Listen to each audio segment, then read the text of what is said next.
അവനവിടെ നെയ്യോടിയാണ്. അപ്പോൾ നമ്മൾ തലേ ദിവസം പെണ്ണിനെ കൊണ്ട് നെയ്യപ്പം ചുടിപ്പിക്കുന്ന ഒരു പരിപാടിയുണ്ട്. നെയ്യപ്പം ഒറ്റ സംഖ്യയിലാണ് ചുടേണ്ടുള്ളത്. അതായത് 1, 3, 5, 7 അങ്ങനെ നീണ്ടുപോകാം.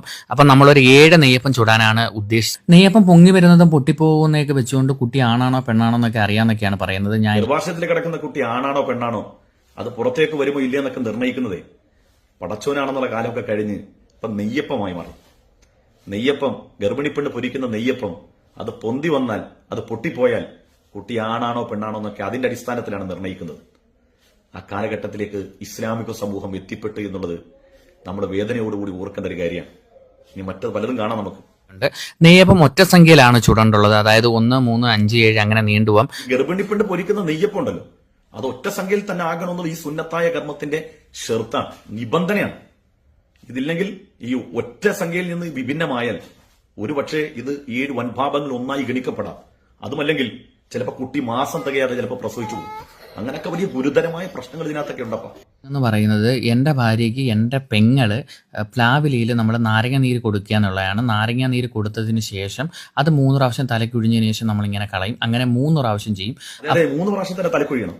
3-ൽ കുറയുകയോ 3-ൽ അധികരിക്കുകയോ ചെയ്യാൻ പാടില്ല. 3-ൽ കുറഞ്ഞാൽ കറാഹത്തും 3-നേക്കാൾ കൂടിയാൽ ഹറാമാണ്. ഗർഭിണി പെണ്ണിനെങ്കിൽ എത്തിയട്ടെ, ഈ നാരങ്ങ നീര് 3 പ്രാവശ്യം ഇങ്ങനെ ചുറ്റിക്കുമല്ലോ, ആ ചുറ്റിക്കുന്നത് 3 തന്നെയാകണം. 3-ൽ കൂടിയാൽ ഹറാമ്, 3-ൽ കുറഞ്ഞാൽ കറാഹത്തുമാണ്. അങ്ങനെ എന്തെല്ലാം ആധുനിക സിദ്ധാന്തങ്ങൾ, നമ്മുടെ എന്തൊരു വൈവിധ്യമാർന്ന മതചടങ്ങുകളാണല്ലേ നമുക്കൊക്കെ ഉള്ളത്. അപ്പൊ അതിനകത്തും കുറെ കാര്യങ്ങൾ പറയുന്നുണ്ട്. പ്ലാവില മലന്ന് വീണാല് ആൺകുട്ടിയും അല്ലാതെ കമന്ന് വീണ പെൺകുട്ടി എന്നൊക്കെയാണ് പറയുന്നത്. അതെ, പ്ലാവന മലന്ന് വീണ ആൺകുട്ടി, കമന്ന് വീണ പെൺകുട്ടി, ഇത് രണ്ടും അല്ലാതെ ഇങ്ങനെ കുത്തനെയാണ് വീണെങ്കിൽ ആണും പെണ്ണും കെട്ട വേറൊരു ജാതിയായിരിക്കും. അങ്ങനെ എന്തെല്ലാം കാര്യങ്ങൾ അറിയാൻ പുതിയ ടെക്നോളജി. ശാസ്ത്രമേ നീ എത്ര സത്യം. വീട്ടിലേക്കകത്ത് നെയ്യപ്പം, കരി, നാണയം, മൈലാഞ്ചി, മുല്ലപ്പൂവ് ഇതെല്ലാം കൂടെ വെച്ച് നമ്മൾ 7 കന്യകയായിട്ടുള്ള പെൺകുട്ടികൾക്കാണ് കൊടുത്തത്.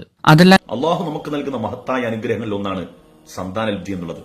അതിന്റെ വില അറിയണമെങ്കിൽ മക്കളില്ലാതെ വിഷമിക്കുന്നവരുടെ മുഖവും അവരുടെ വാക്കും കേട്ടാൽ മതി. കാലം എത്ര കഴിഞ്ഞ് ഇനി ഏത് ഹോസ്പിറ്റലിൽ പോകണം, ആരോട് ദുആ ചെയ്യാൻ പറയണമെന്നറിയാതെ നിസ്സഹായരായി കരഞ്ഞുപോയി നടക്കുന്ന എത്ര മനുഷ്യരുണ്ടെന്നറിയോ? അവർക്കിടയിലാണ് അള്ളാഹു ഇത്രയും ഒരു അനുഗ്രഹം നമുക്ക് നൽകുന്നത്, സന്താനലബ്ധി എന്നുള്ളത്.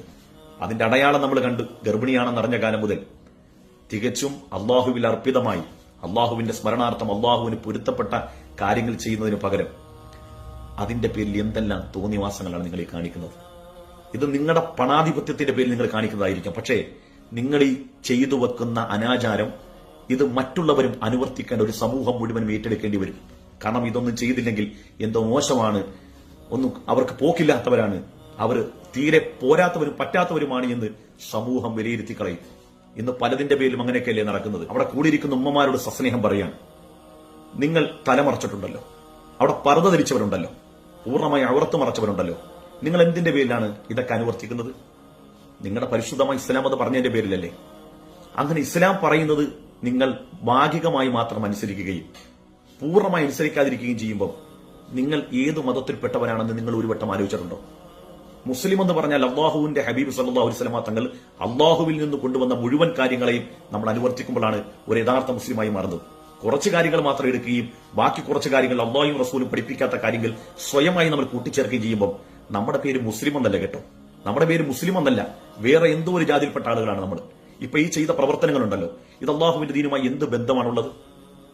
പരിശുദ്ധമായ ഖുർആനിലോ തിരിച്ചതിയിലോ പോട്ടെ, ഏതെങ്കിലും മഹത്തുക്കളായ ആളെങ്കിലും ഇതൊരു നല്ല കാര്യമാണ് എന്ന് പറഞ്ഞ് നിങ്ങൾക്ക് അത് ചെയ്യാൻ നിർദ്ദേശിച്ചിട്ടുണ്ടോ? അതൊന്നുമില്ലല്ലോ. അള്ളാഹുവിന്റെ ദീനില്ലാത്ത കാര്യങ്ങൾ. ഇതിന്റെ പേരിൽ എന്തെല്ലാം വിശ്വാസങ്ങളാണ് നിങ്ങൾ വെച്ച് പുലർത്തുന്നത്? നെയ്യപ്പം പോന്തി വന്നാൽ, നെയ്യപ്പം പൊട്ടിപ്പോയാൽ, കേവലം ഒരു പ്ലാവല അത് നിലത്തി വീഴുമ്പോൾ മലന്നാണോ കമന്നാണോ വീണതെന്ന് നിങ്ങൾ നിർണ്ണയിക്കണം. ഗർഭാശയത്തിൽ കിടക്കുന്ന കുട്ടി ആരാണ്? അവനെ സംരക്ഷിക്കുന്നവൻ ഖാലിഖായ റബ്ബാണ്.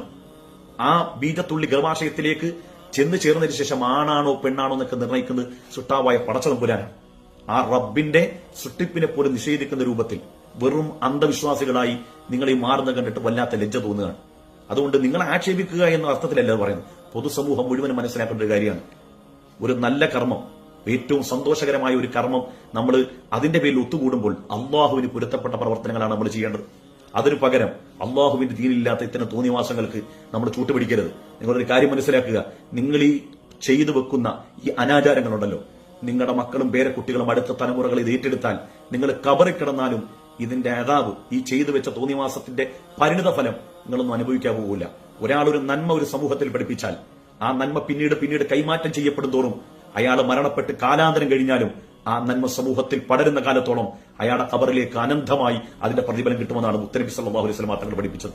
എന്നാലോ നമ്മളൊരു തിന്മ തുടങ്ങി വെച്ചാൽ അത് സമൂഹത്തിൽ പടർന്നു പന്തലിച്ചാൽ അത് എത്ര കാലം അതൊക്കെ ജനങ്ങൾ ഏറ്റെടുക്കുന്നുവോ അത്രയും കാലം പാപത്തിന്റെ പങ്ക് നമ്മൾ ഖബറിൽ കടന്ന് അനുഭവിക്കേണ്ടത്. ഞാനിത് മുസ്ലിമീങ്ങളോടാണ് പറയുന്നത്.